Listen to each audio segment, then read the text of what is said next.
Welcome to Complex Kids Simple Solutions, the podcast for parents raising complex and neurodivergent kids who are doing their best in systems that don't always make things easy. I'm Michelle Shoaidi, founder of Special Education Concierge, a mom to a complex kid, a speaker, and an advocate. This space isn't about perfection. It's about real life, the hard days, the small wins, the moments where you wonder if you're doing enough, and the moments where you realize you are. Here we talk honestly, share practical insight, and simplify what feels overwhelming. One conversation at a time. You are your child's hero. Back everyone to Complex Kids Simple Solutions. Today we have Lati Ghanem, and I am so excited to have her. Welcome, Lati. How are you? Hi, Michelle. Thank you so much for having me. Yes, welcome. All right, let's tell us what it you do and you can do right now.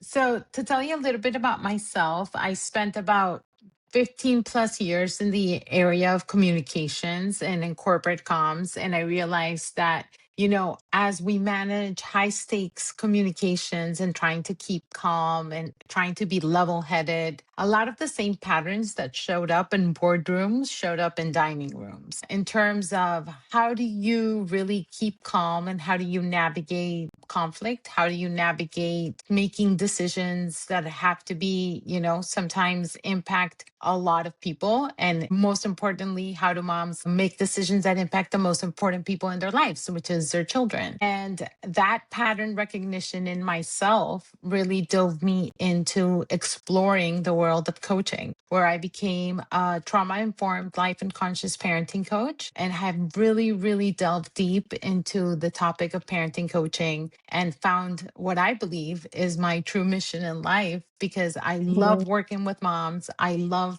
helping them uncover the same patterns. And it's something that I also had to do myself with my own inner work. My journey to becoming a mother has yet to be fulfilled in terms of, I had to go through fertility treatments. I have to stop those fertility treatments for some while. So all those emotions that came up, I also had to work through. So that's why I feel very passionate about the work I do and why I'm so excited to help moms sort of navigate all of the complexities of a woman and how those really get heightened with our children. Yeah.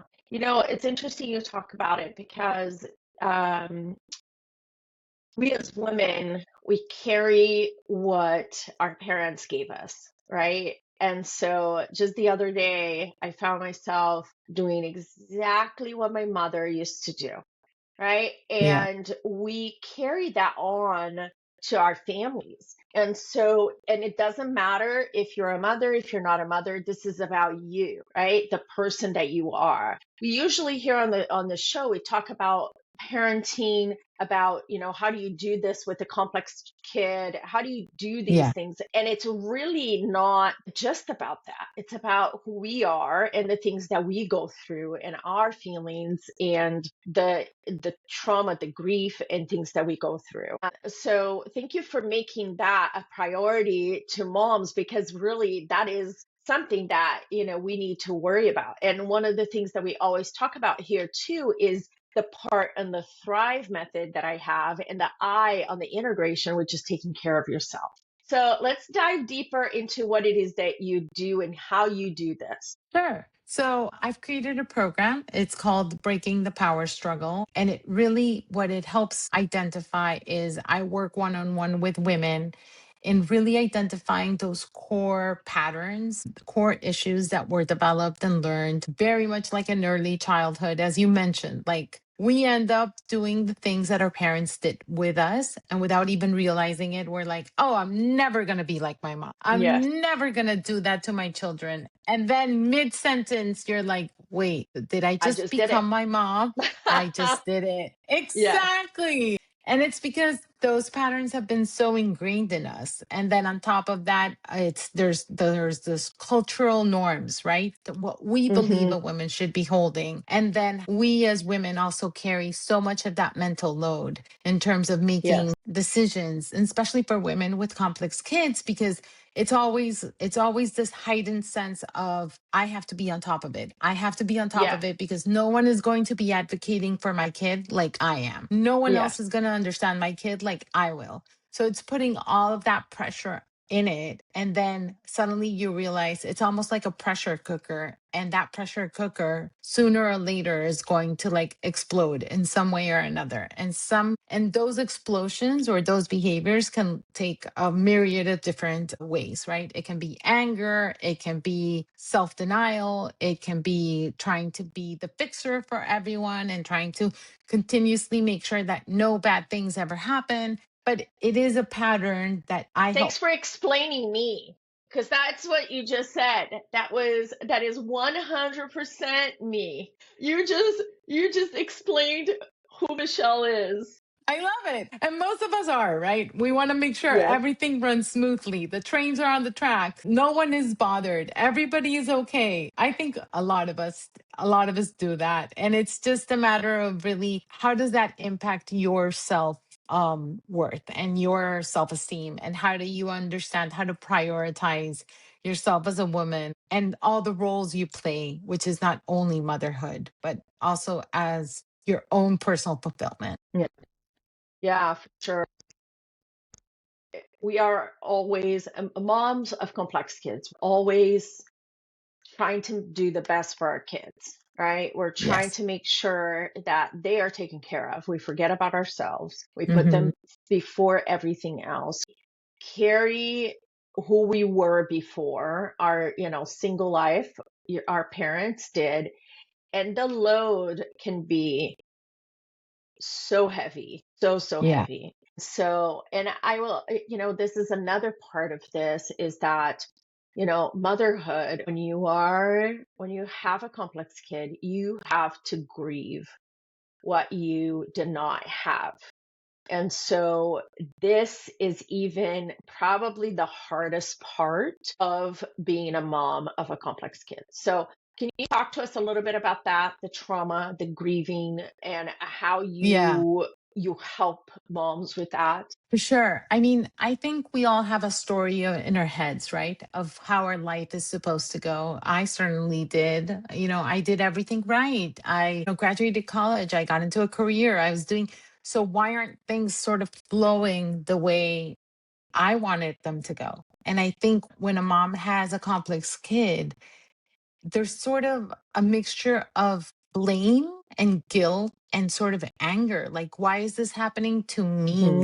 Hmm. What is wrong with me? Why can't I have, the story that I built in my head rather than the kid that you have in front of you? And Yeah. that sort of acceptance. I work with moms as well, with kids with autism, with ADHD, and that sort of acceptance comes with understanding that the kid you have in front of you is also like a full human being, right? They're not missing out, because we tend to believe that they are missing out on parts of life because we have a story of what life should look like, rather than really attuning to the kid that we have in front of us and really understanding that they are complete in their own beautiful way, and that it's really about us and our expectations and what we think the should haves, would haves, could haves that we Yes. attach to that relationship is really what we need to break down, and the pattern that needs to be sort of broken down for moms. And then comes the acceptance and the grief, like you Hmm. said.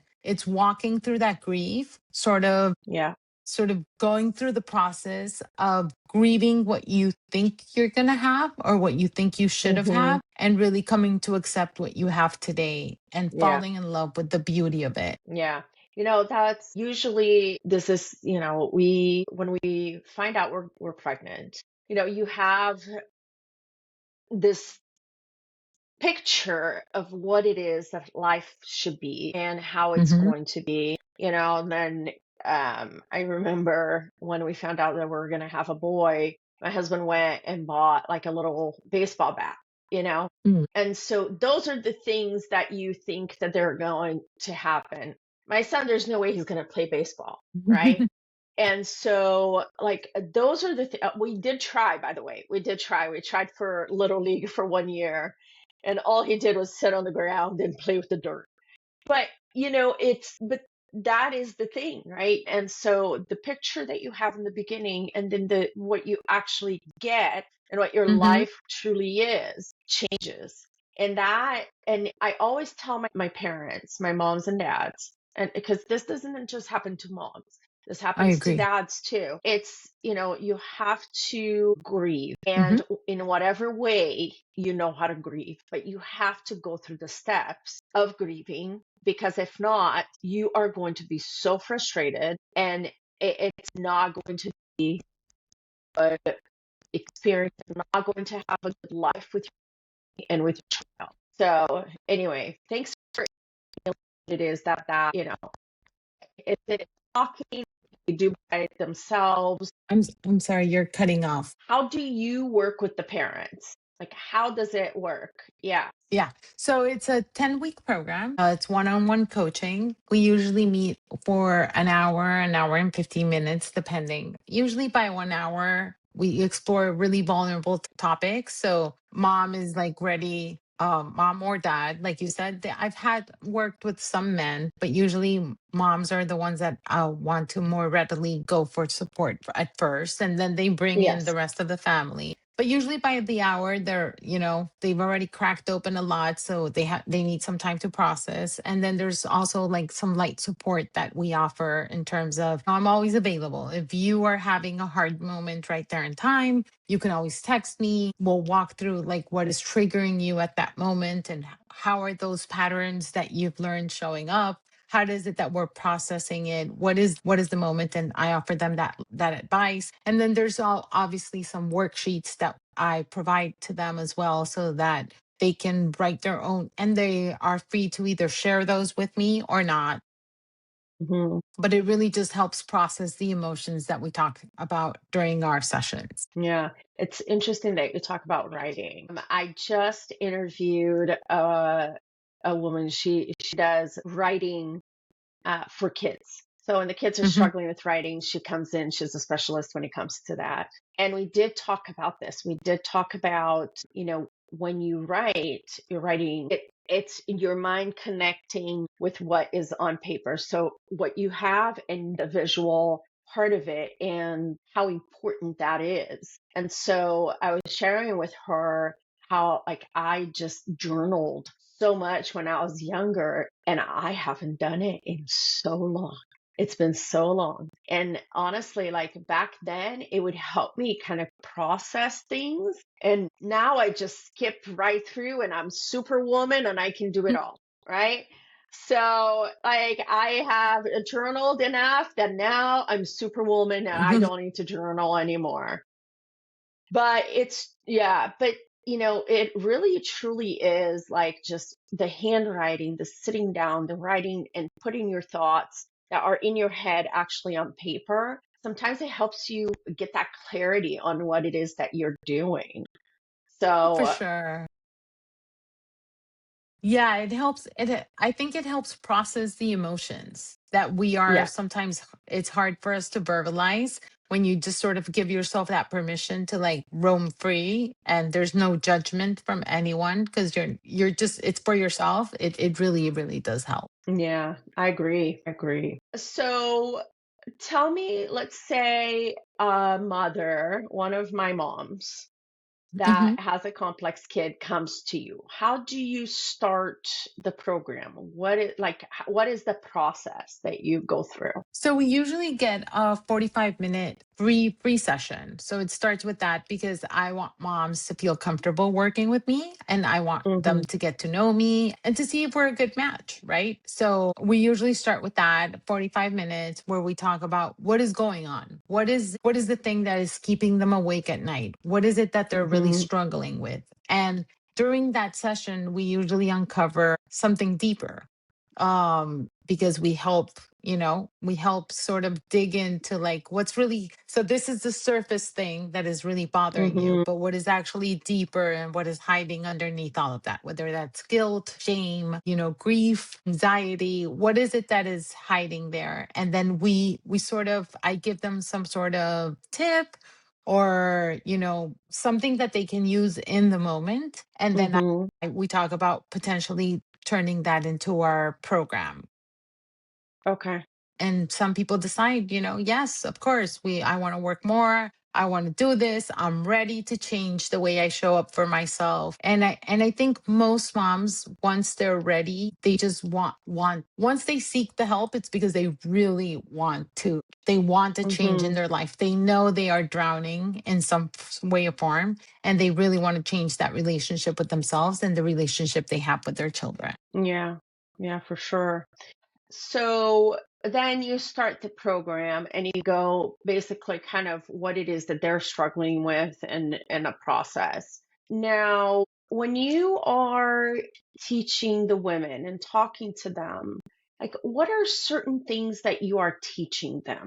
Like what are you like just pick whoever, Yeah. if you have a mom that has a complex kid, let's talk about pick that mom and let's talk about that. Yeah. So I think I mentioned to you before, I am working with a mom that has two kids that were diagnosed with autism, and then she's just postpartum. So it's a lot, right, going on for her because she was just diagnosed herself with postpartum depression. She has two autistic kids. So it's really what is uncovering under all of that. So there's obviously a lot of fear. There's anxiety there because she just had her third baby. She knows her two older children are autistic. So there's a lot of fear attached with this new pregnancy. There's a lot of anxiety about what that baby will grow up with. And then there's transitions that are happening right then and now with her current children in terms of potty training and food. So how do you navigate all of that? And her biggest concern is bandwidth. I want to do it all. But you can't do it all if you're not taking care of yourself first, right? And you have a diagnosis. Have been diagnosed with postpartum depression, and that is a real serious issue. So if you don't, like, you can't continue giving, giving, giving, giving to others if you're not giving to yourself. So we first need to work on that. What are her main needs? How do we process all of the emotions that are going on in her current life right now with herself? And then we can focus on how does she show up the best with her children. But Mhm. it's really about giving her the tools to sort of help herself, Yeah. right? Some of those tools. I would love to hear what are the things that you tell her, "Hey, you should be doing this." Like I remember I'm going to go back a little bit and we'll go back to this, but I had postpartum depression with both of my kids. One was because my son, NICU, all of that stuff. I mean, it just comes along with it, right? And with my daughter, it was because like here I was trying to handle both of them. And so, but it was hard motivating myself to do something for me because all I wanted to do was during that time was go to sleep. I didn't have the kids or I had anything. I just wanted to go to sleep instead of doing something to get out of that mood, get out of that. So, going back to the question that I had, what are some of the interventions that you teach them to do to themselves so they can get out of that funk? So I use meditation. I help them meditate. I help them learn how to meditate, or journaling is another really good tool. Hmm. It's a lot breathing techniques in terms of when things get overwhelming. There's a 4 by 4 method. That method really helps to sort of ground you and bring you back into your body when you're sort of overwhelmed and want to do everything at once. And then really it's more about the emotional underlings. Like, how do you uncover that pattern that's been hiding there? And what is truly the fear, right? So once you uncover the fear, and a lot of that fear comes again with what if my third kid is also autistic, and how am I going to deal with three autistic children? Should I even have had another child? What the hell was I thinking? So there's a lot of guilt and shame that is attached to that, and there's still a Yes. lot of a grieving process Hmm. of those two children because she hasn't processed that fully. So it's also helping her grieve and understand. I mentioned that to you before. that How do you accept the children that you have today? Yes. Today, Yes. Yeah. right? And let's not live Yeah. in the future. Let's come back to the present. And at the present, Yeah. you just had a baby that is only a month old. Why are you already worried about how that baby's going to grow up? Let's just try and enjoy the moment. Enjoy today. Enjoy the smile. Enjoy try to come back to the present because you're living in the future. And when we live in the future, it tends to be overwhelming and Yeah. anxiety driven. Yeah. So for some of the moms that I talk to, I talk a lot about, taking deep breaths. Hmm. Sometimes that's what we need, right? I Hmm. talk about taking time for yourself. I don't know if you heard of the 5 a.m. breakfast club or something. I don't know what it's called, 5 a.m. club or something like that. And for a while, and not lately, but for a while, I was getting up at 5 and I would go and Oh, I would take care of myself. Like I would go to the gym, I would get things done. You know why? Because there's nobody awake and you can get all that shiz done, yeah. And so, here's the thing. This is, of course, a lot of moms are working moms and they're trying to get by. So, like, getting that time uninterrupted, right? Because the Yeah. kids are still in bed. Getting that time alone just to do something, to go in the kitchen and just get a cup of coffee and sit down and read the news or uh, you know, write your journal or whatever it is or read a book or go Yeah. to the gym and read a book, just a room or something like that. Those are things that teach my because as complex kids, moms, you need to do it. And what I always say, your children are not going to be well, right? And that's kind of what Exactly. it is that you talk about too. Yeah, for So sure. yeah. So let's talk a little bit about like where where my listeners can find you or like if they like what are some of the signs they would have to look for you. Of course. I mean, if they're feeling overwhelmed, if they're feeling like, things are getting out of hand, if they understand I'm drowning, but I don't know what kind of help I can need. And I don't necessarily want a psychiatrist and I don't necessarily want a psychologist because coaching is also very goal oriented. That's why it's a 10-week program because you really focus on getting through a very specific thing, right? So Mm-hmm. it's not like a psychology, and I'm all for psychologists. I think we work in tandem, but it's not like a Mm-hmm. long drawn out process where we're going to work for 2 years together. It's really more of I am drowning right now and I don't know how to get out of this situation. I would invite them to check out my website at www.livinginprogress.com. There's a free pattern quiz. There's a way to book a free coffee chat. I mean, I'm always happy to just talk and have coffee with someone. There's absolutely Mm-hmm. no obligation whatsoever. And they can also find me on Instagram. They are at livingin_progress, where I share tips. I share some funny videos as well, about how to handle situations. But I really just want them to know that there's no right way or wrong way to raise children. There's no guilt. There shouldn't be shame. They are doing the best they can with the tools they have. And that is worthy enough. So, if I could leave them with anything is pat yourself in the back. You're doing an amazing job. And, if you need help, we're here to help. I was just going to ask you, what are your last words of wisdom for my moms? And you just went right into it. Is there anything else that you would like to share? Because now I feel like I didn't get to ask my last question of the podcast. Oh, sorry. Sorry. It's No, perfect. It's perfect. It led right the last into it. I loved it. Yeah, I just want to say you're doing great, Mama. You are doing great, and don't be hard on yourself. Give yourself grace. Find yourself the support that you need.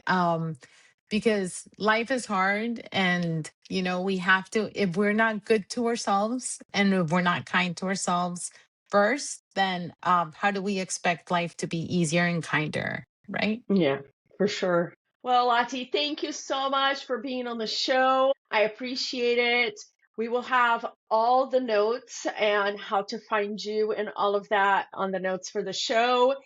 Thank you so much. And Thank you. everyone, you're welcome. Everyone, we'll see you next week. Bye-bye.